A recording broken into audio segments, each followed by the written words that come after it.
전 오늘 이 누가복음 강의 10번째 시간입니다. 예수님의 권위와 능력, 이런 제목으로 하나님 말씀을 전하겠습니다. 자, 우리가 지난주 본문에서 예수님은 본인이 자라나셨던 나사렛에서 가난한 자에게 복음을 전하시고 주의 은혜를 전파하신다는, 그것이 자신의 사명이자 제자된 우리의 사명이라고 가르쳐 주셨습니다. 이 얘기를 들었던 사람들은 그 가르침에 매우 놀라고 마음에 당황함이 있었지만, 예수님을 어릴 때부터 너무나 잘 알고 있었던 동네 이웃 친구들이었기 때문에 예수님을 믿지는 않았습니다. 오히려 그들의 불신앙을 지적하고 있는 예수님의 말과 행동을 통해서 이들은 오히려 그 예수님을 절벽 밖으로 밀어붙여서 죽이려고 하는 그런 큰 어려움을 겪으셨죠. 자, 오늘의 본문은 바로 이 나사렛에서 북동쪽으로 약 40km 정도 떨어져 있는 갈릴리 호수 옆에 가버나움이라는 동네에서 일어난 얘기입니다. 자, 이 도시는 특징이 수공업이 발달을 했어요. 또 여러 도로들이 지나가는 교차점에 있었기 때문에 당시에 상인들이 빈번하게 왕래하던 전략적인 요충지였어요. 또한 예수님께서는 사역의 초창기에 기적의 대부분을 이 가버나움에서 일으키셨고, 예수님의 수제자인, 우리가 다음 주에 살피게 될 베드로와 안드레가 이곳에서 스카우트가 됩니다. 성지순례 가신 분들의 얘기를 들어보면 이 가버나움에서 가장 긴 시간 동안 체류를 한다고 하죠. 가버나움 회당이 여기 있고 그 근처에 베드로의 집이 있다라는 거예요. 자, 이렇게 중요한 예수님의 가버나움에서요. 자, 그런데 오늘 이 모든 일어난 일들이 단 24시간 안에 일어났다는 거. 이 하루 동안에 일어났다는 거. 굉장히 주목해야 될 이유입니다. 성경이 시간을 얘기할 땐 굉장히 중요한 인사이트가 있다는 거예요. 예수님은 이 하루 동안 누구를 만나셨고, 누구를 만나서 무슨 가르침을 주셨고, 그분에게 천국의 복음을 어떻게 전하시고 전도하고 능력을 베푸셨는가. 전 여러분, 오늘 예수님이 하셨던 이 모든 걸 우리가 알아보면서 그 주님의 권위와 능력이 오늘 예배 가운데 임하기를 바랍니다. 자, 31절과 32절 말씀해 보시면, 갈릴리 가버나움 동네에 내려오사 안식일에 가르치심에 그들이 그 가르치심에 논란이 이는 그 말씀이 권위가 있음이로라, 이렇게 했어요. 자, 예수님이 가버나움에 가셨는데 안식일이었어요. 이 안식일에 가버나움 회당에서 가르치는데 사람들의 반응이 지금 어때요? 다 놀라고 있어요. 자, 왜 놀라고 있는가? 말씀은 얘기합니다. 예수님의 가르치는 말씀에 권위가 있기 때문이에요. 마가복음은 이 장면을 이렇게 기록했어요. 마가복음 1장 22절에 무사람이 그의 교훈에 논란이 이는 그가 가르치시는 것이 권위 있는 자와 같고 서기관들과 같지 않다라고 했어요. 당시 회당에서 가르치던 랍비들은 이 선배들의, 이 선임자들의 견해를 수용해서 설교를 했습니다. 랍비들은 오랫동안 성경을 연구하고 주석을 집필하고 보조 자료를 만들었던 당시의 성경의 권위자들입니다. 당시의 랍비들은 율법에 대한 여러 주석과 자료를 참고해서 설교를 했어요. 여러분, 그러므로 그들이 성경에 대해서 권위를 가지고 있었지만 랍비들은 자신의 권위로 설교하지는 않았어요. 자료를 보고 한 거죠. 그러나 예수님의 가르침은 랍비들의 설교와는 전혀 달랐습니다. another level이에요. 예수님은 누구에게 배운 이론이 아닙니다. 누구에게 들은 말이 아니에요. 인용을 한 게 아닙니다. 예수님은 오직 자신의 권위를 가지고 말씀을 하셨어요. 그도 그럴 것이 예수님은 하나님이세요. 그리고 예수님은 이 땅에 오실 때 분명한 하나님의 권위를 가지고 오셨어요. 그리고 하나님의 권위를 가지고 말씀을 전하셨어요. 그래서 여러분, 그분의 권위는 절대적인 거예요. 그 말씀을 듣는 모든 사람들은 그 절대적인 권위에 압도당할 수밖에 없었습니다. 하나님의 임재가 그 권위 속에 있었습니다. 그래서 말씀을 듣는 사람들은 다 무릎을 꿇고 이 죄인을 어떻게 하면 좋겠습니까? 베드로도 다음 주에 보겠지만 예수님이 기적을 경험하고 말씀의 권위에 눌려서 무릎을 꿇고 이 죄인을 떠나달라고 이런 인들을 했다라는 거예요. 여러분, 말씀의 권위가 예수님에게 있었어요. 예수님의 가르침에는 권위뿐만 있는 게 아닙니다. 예수님이 사람들을 만나고 그들에게 말씀을 가르치고 그들의 삶의 필요를 회복하실 때 보면 예수님은 정말 사랑하는 마음으로 하셨어요. 그 랍비들과는 전혀 다른 차원이죠. 예수님은 백성들이 목자 없는 양처럼 유리 방황하는 것을 보시고 불쌍히 여기셨어요. 뿐만 아니라 예수님은 그들에게 말씀을 가르칠 때 엄중하게 가르치는 게 아니라 그 엄중한 말씀을 사랑을 듬뿍 담아서 가르치셨어요. 저도 그러고 싶어요. 때로 예수님은 그 아프고 힘든 일상에 지친 영혼들을 바라보면서 우셨어요. 예수님께서는 백성들에게 이렇게 하늘아버지의 무한한 사랑을 가지고 전하셨다는 거예요. 예수님은 아버지 하나님의 말씀을 배운 게 아니라 전에 들은 얘기를 전하신 거예요. 천국은 마치 아버지의 사랑은 이런 것이니 우리가 지금까지 경험하지 못한 사랑이 여기 있다는 걸 예수님은 가는 곳마다 회당에서 길거리에서 병자의 손을 잡고 가르쳐 주셨다라는 거예요. 그 병자 중에 한 명이 저입니다. 저를 하나님이 그렇게 가르쳐 주셨어요. 여러분, 그러므로 이 주님의 말씀이 랍비들의 설교와는 근본적으로 달랐기 때문에 이 가버나움에 있는 사람들이 놀랐던 거예요. 그분의 권위에. 여러분, 그렇습니다.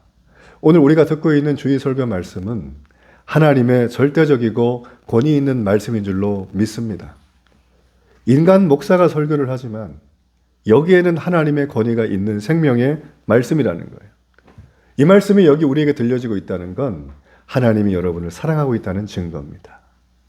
그러므로 우리는 말씀을 들으면서 하나님의 크신 사랑을 깨달아야 돼요. 말씀을 들을 때 우리는 정말 하나님 들려주세요. 간절히 들어야 돼요. 겸손히 들어야 돼요. 사모하는 마음으로 말씀을 들어야 됩니다. 그럴 때 우리 마음에 큰 감동이 일어납니다. 우리를 만지시는 하나님의 손길을 경험하게 됩니다. 저는 오늘 여러분이 예배를 통해서 이 아버지 하나님의 사랑의 음성을 꼭 듣고 가시는 은혜가 있기를 바랍니다. 자, 예수님은 이 회당에서 말씀을 설교를 하고 계시는 중이에요. 자, 그런데 하나의 사건이 벌어집니다. 자, 누가복음 4장 33절. 회당에 더러운 귀신 들린 사람이 있어 크게 소리질러 이르되라고 했어요. 자, 여러분, 예배 중인데 그것도 예수님이 저자직강으로 천국복음 얘기해 주시는데 갑자기 귀신 들린, 더러운 귀신 들린 사람이 자기소개를 하면서 크게 소리를 지르는 거예요. 자, 예수님은 이 귀신 들린 사람을 그냥 두셨을까요? 해결해 주셨겠죠? 그게 35절이에요. 예수께서 꾸짖어 이르시되 잠잠하고 그 사람에게서 나오라. 귀신이 그 사람을 무리 중에 넘어뜨리고 나오되 그 사람은 상하지 않았다. 자, 여러분 보세요. 이게 지금 어떤 상황이에요? 예수님이 설교하시는데 더러운 귀신 들린 사람이 앉아있다가 크게 소리를 질렀어요. 여러분, 당시 회당에는 부정한 자는 들어갈 수가 없어요. 어떤 사람이에요? 가난한 사람, 병든 사람, 장애인들, 이방인들, 고아, 나그네 못 들어가요. 신명기와 또 다윗의 율법 그러면서 이걸 들먹이면서 그들이 들여보내질 못합니다. 귀신 들렸어요? 당연히 못 가는 거예요. 지금 이 사람이 여기 앉아있죠. 이 얘기는 무슨 얘기입니까? 이 사람이 평상시에는 멀쩡했다는 거예요. 한 번도 동네 사람들이 그 동네 살면서 이 사람이 귀신 들려가지고 날뛰는 걸 본 적이 없는 거예요. 근데 지금 여기 보면 어때요? 예수님이 설교하는 중에 이 사람이 어때요? 더러운 귀신 들린 사람으로 발견이 됩니다. 어떻게 해요? 누가 찌른 게 아니라 자기가 소리를 질러요. 저는 이 말씀을 이렇게 보다가 소스라치게 놀랐어요. 사실은 이 말씀 묵상하다가. 오늘 포인트는 사실 여기입니다. 자, 제가 왜 이 말씀 보다가 너무나 놀랐냐면 지금 이 회당 안에는 멀쩡히 예배 드리고 있는 사람들이 다 보이죠. 그러나 그 가운데는 귀신 들린 사람이 섞여 있다는 거예요. 그리고 아무도 몰랐다는 거예요. 자기가 소리 지르기 전에 정체가 발각되지 않았다는 거예요. 전 오늘날 예배 드리는 많은 분들 중에서도 우리 교회를 포함한 모든 교회를 말하는 거예요. 저는 충분히 이런 분들이 있다고 생각을 합니다. 저는 경험이 있어요. 귀신 들린 사람이 발악하는 거 본 적이 있어요. 겉모습은 우리가 신사숙녀죠. 세련되게 입고 하니까 겉으로 봐서는 이 사람이 지금 여기 더러운 귀신이 들렸는지 아무도 몰라요. 자, 여러분, 그런데 이 사람이 어떻습니까? 완전히 귀신이 들렸거나 부분적으로 어둠의 권세에 장악당한 상태겠죠. 자, 오늘날 우리의 예배에도 이런 사람들이 있다라는 거예요. 제가 지난주에 예수님의 사명이 죄에 포로된 자를 자유케 하는 일이라고 말씀을 드렸습니다. 자, 그 죄에 포로된 상태를 오늘날 이 시대의 단어로 묘사하면 중독이라는, 어딕션이라는 단어를 제가 말씀드렸어요. 중독엔 두 가지가 있어요. 별로 나빠 보이지 않는 중독이에요. 말씀드린 것처럼 1년 동안 중고 물건을 사고 팔고를 1,000번을 넘게 하는 거. 중독이죠. 눈 뜨면 운동하고 점심에 운동하고 저녁에 운동하고 마무리 운동하고 중독. 운동선수나 이렇게 하는 거지. 또 맛집 찾아다니는 것도 중독이에요. 제가 보니까. 관계에 연연하는 것도 중독이에요. 그런데 이거는 별로 나빠 보이진 않아요. 많이들 하는 거니까. 근데 말만 하면 혐오적인 중독이 있어요. 마약 중독, 알코올 중독, 도박 중독, 인터넷도 중독입니다. 스마트폰 포함해가지고 이것도. 자, 여러분, 그런데 이런 것들은 뭐 말아도 그렇죠. 근데 여러분, 교회 다니는 사람들 중에도 금방 말씀드린 이런 중독에 조금씩은 다 아마 걸려 있을 거라고 저는 생각을 합니다. 저를 포함해서. 그런데 오늘 지금 본문이 말하는 게 뭡니까? 완전히 귀신 들린 자, 부분적으로 어둠의 권세에 장악당한 사람들은 별로 나쁘지 않은 중독과 혐오적이지만 병적인 중독에 걸려 있다는 거예요. 오늘 말씀이 시사한다는 것입니다. 현대 정신의학에서는 이 귀신 들림과 이 정신병을 가지고 얘기를 할 때 전혀 다르다고 얘기를 합니다. 현대 정신의학에서는 귀신 들림에 대해서 무지해요. 그러니까 무시하고 지나가요. 방법이 없거든요. 그런데 여러분, 귀신 들림은 어때요? 특징이 있는데 이 사람들 되게 보면 좀 악합니다. 행동이 좀 교활하고 공격적이고 또 하나는 때로는 초자연적인 현상이 나타난다는 거예요. 떨어졌는데 안 죽거나 분명히 차에 치였는데 멀쩡하거나 이런 거 있죠. 귀신도 이런 걸 한다는 거예요. 주님도 하지만. 근데 정신병에 들린 사람들은 되게 보면 좀 순진해요. 악의가 별로 없어요. 그죠? 근데 무엇보다 큰 차이가 하나가 있어요. 귀신 들린 사람을 제가 옆에서 보니까 어떤 특징이 있냐면 이 사람은 굉장히 교활하고 악해요. 끝까지 이 악한 경향을 놓지를 않아요. 표정으로 하거나 행동으로 하거나 말로 하거나. 네. 여러분, 이거는 그 사람 자체가 나빠서 그렇습니까? 아니죠. 그 사람 안에 새로운 귀신의 인격이 들어가기 때문이에요. 들어가가지고 일관되게 그 사람을 파괴적인 성향으로 이끌어 간다는 거예요. 그 사람의 잘못이 아니라 귀신의 잘못이라는 거죠. 자, 여러분, 정리하자면 귀신이 사람 안에 들어가면 그 사람의 정신과 육체를 지배해요. 여러분, 그래서 점 보러 가지 마세요.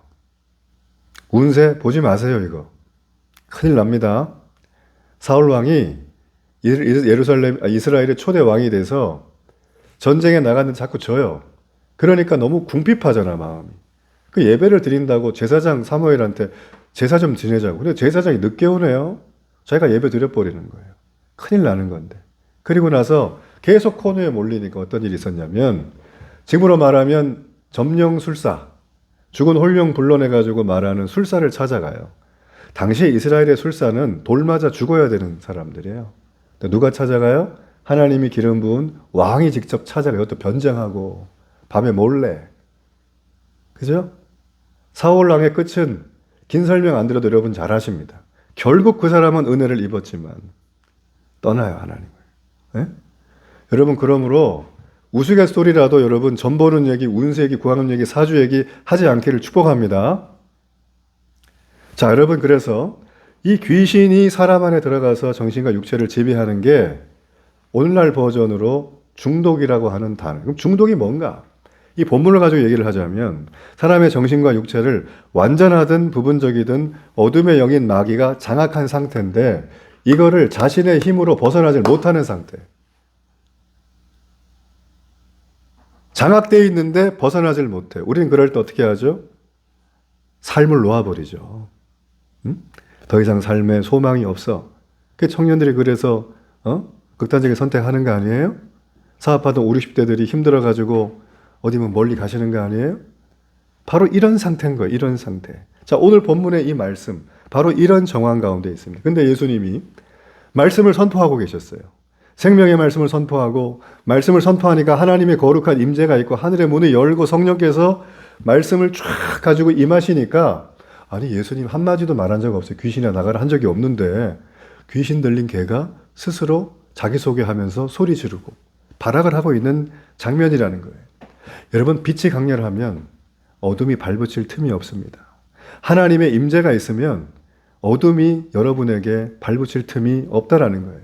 여러분, 예배란 무엇입니까? 예배는 하나님의 임재의 현장. 예배는 하나님께서 임하시는 현장이에요. 하나님이 임하시면 우리는 우리 안에 숨은 죄와 더러운 귀신이 다 정리가 됩니다. 여러분, 그러므로 예배를 드려야 합니다. 살아있는 예배를 드려야 합니다.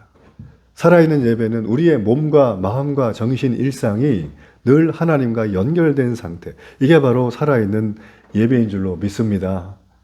자, 여러분, 그래서 예수님께서 이 땅에 오신 이유가 있습니다. 단순히 우리에게 밥을 먹게 해주고 병을 고쳐주고 이런 이유도 있지만, 예수님은 요한일서 3장 8절에 우리 이 땅에 오신 이유를 이렇게 설명해 주셨어요. 자, 이 말씀 함께 읽어봅니다. 죄를 짓는 자는 마귀에게 속하나니 마귀는 처음부터 범죄함이라. 하나님의 아들이 나타나신 것은 마귀의 일을 멸하려 하심이라. 자, 여러분, 예수님이 이 땅에 오실 때 피크닉처럼 오신 게 아니에요. 예수님은 누구네 집에 와서 신방하러 오신 것도 아니에요. 예수님은 이 땅에 오실 때 전쟁하러 오셨어요. 어둠의 군대는 예수님이 오시는 순간 자기는 죽음이 선고된 거예요. 이 어둠의 영적 권순권제 잡은 자들은 심지어 예수님의 12제자 중에 한 명이 가룟 유다를 충동질해서 예수님을 은 30냥에 팔아 넘깁니다. 3년을 쫓아다닌 그 제자가, 믿음이 있다고 하고 성령으로 임했다는 그 제자가, 주님의 권능을 본 제자가 예수를 팔아 넘겨요. 우리도 예외가 될 수 없습니다. 지금 마귀는 마지막 때예요. 발악을 하고 있어요. 우리가 신앙을 가지려고 하면 이 마귀는 옆에서 충동질하는 정도가 아닙니다. 걔가 쓸 수 있는 모든 영적인 방법, 육체적인 방법, 세상적인 방법을 관계, 지연, 돈, 상황, 몸, 몽땅 가지고 우리를 넘어뜨릴 거예요. 왜 그럴까요? 주님이 여기서 말씀하셨죠. 마귀의 일을 멸하러 오셨기 때문이에요. 성도란 누구입니까? 마귀에게 끌려다니는 존재가 아니라 마귀의 일을 멸하는 자인 줄로 믿습니다. 하늘의 카운터 펀치가 확 날라오니까 지금 이들이 끝난 거예요. 예수님은 설교 말씀을 하셨지 한 번도 얘네한테, 귀신한테 말한 적이 없어요. 그게 핵심이에요. 예수님께서는 그가 그렇게 자신의 정체를 발악하고 바뀔 때 더러운 귀신을 내쫓고 그를 구원하셨어요. 여러분 보세요. 우리가 교회를 와도 내 안에 있는 이 증상을 주님 앞에 솔직하게 고백을 해야 돼요. 저는 몰라도 돼요. 그러면 주님이요, 이렇게 치료하시는 거예요. 중요한 건 주님은 그 사람을 치료 고칠 때 그 사람을 상하지 않게 했다는 거예요. 그 얘기는 멀쩡하게 했다는 거죠. 자, 예수님은 귀신과 귀신 들린 사람을 구별했다는 거예요. 예수님이 쫓은 대상은 그 사람이 아니라 그 사람에 있는 또 다른 귀신의 인격인 귀신을 몰려쳤다는 거예요. 제가 지금 이 본문 설교 말씀을 묵상을 하고 설교문을 완성한 다음에 제가 여러 번 이렇게 리딩을 합니다. 입에 짝짝 붙으려고. 네? 어떤 건 10번도 하기도 해요. 근데 이 귀신이라는 단어가 여러 번 나오죠, 이거 지금. 그죠? 성경 그대로 보자면, 그죠? 이 죽은 홀령을 귀신이라 그러는 거예요. 근데 이걸 하다 보니까 제 마음에, 아, 귀신이 진짜 내 눈앞에 나타나면 어떡하지? 이런 생각이 드는 거예요. 여담이지만. 자, 여러분이 귀신이 눈앞에 나타나면 어떻게 하시겠어요? 에이, 그런 게 어디 있어요? 그런 거 있어요. 네. 어떻게 하시겠습니까? 자, 주님이 말씀하셨어요. 어떻게 하셨어요? 귀신이 오니까 아까 35절에 귀신을 예수의 이름으로 꾸짖었다는 거예요. 이게 중요해요. 여러분, 예수님은 말씀의 권위자고 말씀의 권세가 있는 자입니다. 여러분 보세요. 귀신이 떠나려면 예수님의 말씀에 예리한 날쌘 검을 가지고 귀신이 장악했던 내 인생의 환부를 도려내야 되는, 그래야 내가 건강해지는 거예요. 대충 위로받고 건강할 수가 없습니다. 그 증상을 하나님 앞에 낱낱이 드려야 돼요. 숨기면 안 돼요. 그걸 얘기를 해야지만 이 말씀의 검으로 우리에게 장악되어 있는 마귀의 모든 더러운 잔재가 오늘 이 시간 해방될 줄로 믿습니다. 자, 그런 은혜가 있기를 축복합니다. 네, 그래요. 네. 우리 아멘이 잘 안 나오죠? 저도 그랬어요, 옛날에. 네. 자, 보세요. 이제 예수님은 회당에서 예배를 드리시고 밖으로 나오셨어요. 그리고 나서 또 다른 장면. 자, 누가복음 4장 38절. 자, 함께 읽어봅니다. 예수께서 일어나 회당에서 나가사 시몬의 집에 들어가시니 시몬의 장모가 중한 열병을 앓고 있는지라 사람들이 그를 위하여 예수께 구하니. 자, 우리가 이걸 읽어보면 베드로가 결혼했다는 걸 알 수가 있어요. 자, 가버나움 회당에서 이 고대 고고학적인 발견에 의하면 지금 그 터가 남아있는데 베드로의 집이 나왔어요. 그렇게 멀지 않다는 거예요. 그 회당에서 나오셔가지고 우리처럼 예배드리고 나서 걸어가다가 지금 베드로의 집도 지나가고 베드로의 장모의 집도 지금 갔다는 얘기죠. 자, 여러분, 이 누가복음은 누가 썼을까요? 누가가 썼어요. 누가의 직업이 뭐예요? 의사예요. 여러분, 이것만 알고 어디 가서 누구랑 대화할 때 성경 지식으로 누가 직업이 뭔지 알아? 누가복음 누가 썼는 줄 알아? 누가야. 이러면 그냥 확 영적 권세가 오는 거예요.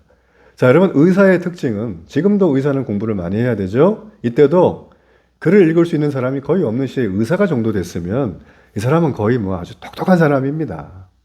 정리, 글 쓰는 거 달인이죠. 자, 의사가 지금 이 사람에 대해서 오늘 장모의 질병을 뭐라고 했어요? 중한열병. 그런데 이거와 병행복문인 마태복음과 마가복음을 보면 그들은 열병이라고 했어요, 그냥. 자, 의사는 그 사람의 증세를 어떻게 했습니까? 중한열병. 그러니까 증세와 병명을 정확하게 기록을 했습니다. 여기에 큰 차이가 있어요. 왜냐하면 이 중한열병을 어떤 사람은 말라리아가 걸려가지고 말라리아 걸리면 내비두면 죽습니다. 잘못하면. 이 중한열병에 와서 극심한 고열과 고통을 받고 있다라고 표현한 주석가들도 있더라고요. 저는 그쪽에 좀 동의를 해요. 말라리아인지는 모르겠지만. 그래서 여러분, 이분이 중한열병을 걸려 있었기 때문에 예수님이 지금 수백 미터 떨어져 있는 가버나움 회당에 와서 주일날 설교한다는 거 알았거든요. 그러면 자기도 가고 싶겠죠. 근데 지금 이분이 어떤 상태예요? 고열에 시달리고 침상을 떠나지 못하고 사경을 헤맬 정도의 상황. 그러니까 내가 주님 만나서 기도하고 싶고 내 상황을 얘기하고 싶고 예배드리고 은혜 받고 싶은데 그게 안 되는 상황이에요. 우리도 그럴 상황이 있죠. 오늘 본문에 보면 그런 상황 속에서 이 여인이 고침을 받았다는 거예요. 어떻게 받았는가? 여기 보시면 끝에 예수께 구하니라고 되어 있어요. 그럼 누가 구했냐는 거죠. 자, 이게 여러분 마가복음에 보면 예수님이 시몬의 장모님의 집에 갈 때 혼자 간 걸로 되어 있지만 마가복음에는 야고보와 요한이 함께 그 집에 갔다고 기록이 되어 있어요. 추측해 볼 수 있죠? 함께 간 제자들이 베드로를 아니까 베드로 장모님이 지금 사경을 헤매고 있어요. 예수님, 오늘 말씀에 은혜 받았는데 여기 가져가지고 신방 좀 해주세요. 병원 신방, 환자 신방 좀 능력으로 고쳐주세요. 귀신도 쫓으셨잖아요, 예수님. 그랬더니 예수님이 그들의 간구를 듣고 시몬의 장모의 집에 가서 병을 고칩니다. 자, 여기서 우리는 아주 귀중한 영적인 교훈이 있다는 거예요. 우리가 해야 될 게 있어요. 그게 뭔가 예수님 만나고 싶어도요, 몸이 아파서 못 나오는 분들이 있어요. 예수님께 기도하고 싶어도요, 내 상황이 악소리도 안 날 만큼 힘든 분들이 있어요. 자, 그런 분들을 위해서 베드로의 친구들처럼 척이 아픈 사람이 있는데 저 사람 위해서 예수님 고쳐주세요. 이 기도를 해야 된다는 거예요. 이걸 성경은 중보기도라는 것입니다. 여러분, 그렇습니다. 우리가 어떤 사람들의 아픔을 놓고 그 이름을 부르면서 예수님의 이름으로 기도하면 우리는 능력이 많으시고 권위가 있으신 그 예수님 앞으로 그 사람을 가져다 놓는 거예요. 그 아프고 힘든 영적으로 눌려있는 그 사람에서 기도를 하면 하늘의 보호자 앞에 그 사람을 데려다 놓는 거예요. 그게 뭐라고요? 우리의 중보 기도라는 거예요. 주님은 우리의 기도를 들으십니다. 그리고 바로 개입하셔서 그 일들을 정리하시고 깨끗하게 치료해 주신다는 거예요. 그러므로 성도의 권세가 무엇입니까? 바로 중보 기도라는 거예요.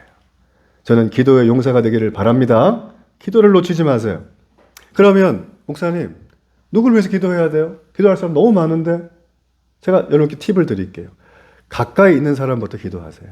여러분의 소중한 가족, 매일 만나는 직원, 직장, 사업장, 현장에서 만나는 사람들, 내 소중한 데일리 교회 공동체, 또 저를 위해서, 또 성도들을 위해서, 그리고 이 나라 시끄럽잖아요. 나라 위해서, 전쟁이 멎도록 전 세계, 이런 거 놓고 기도를 넓혀 가시는 거예요.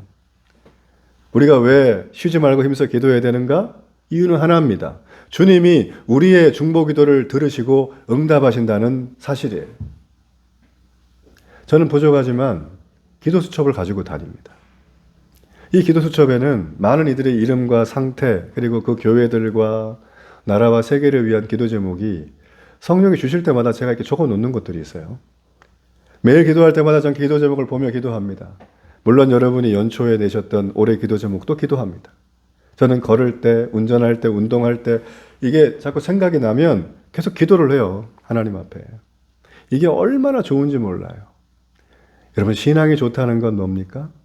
내가 늘 기도 모드에 걸려 있다는 거예요. 신앙이 좋다는 건 내가 늘 하나님 앞에 기도에 연결된 이 광맥이 있다는 거예요. 어떤 상황에서도 미국의 어떤 사람이 갑자기 다리 다쳤다 소식이 들리는 순간 기도하는 거예요. 건져달라고. 지금 산불 났죠? 경상도에 두 군데나 크게. 여러분, 기도해야 되는 거예요. 4명이나 돌아가셨다는 거예요. 진압하시다가. 가슴이 아프잖아요. 자, 우리가 여러분 이 기도 모드에 걸려 있는 것이 성령 충만한 신앙생활이에요. 자, 이제 마지막입니다. 39절로 보면 이제 예수님의 하루살기 거의 마무리가 되고 있어요. 39절에 보면 자, 누가는 예수님께서 침상에 누워있는 시몬의 장모를 고치시기 위해서 예수님이 마치 의사처럼 그 장모 옆으로 다가서는 모습을 보여주고 있어요.